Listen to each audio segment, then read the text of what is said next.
ابراهيم بايش، رجعنا لكم مره ثانيه. ابراهيم، اتوقع اجمل صافره سمعتوها بتاريخكم بسبب هذا الجمهور والوصول الى النهائي. والله اكثر فرحه فرحتها بحياتي هاي الفرحه، اكيد شكرا للجمهور الذي حضر.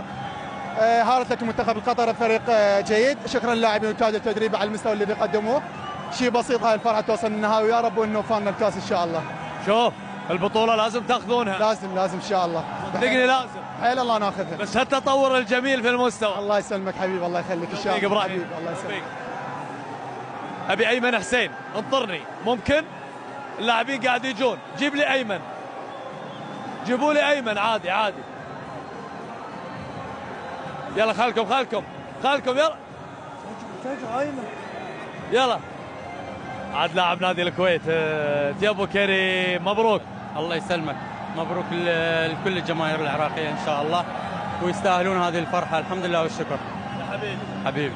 تبوا البحرين والعمان ولا ما تفرق؟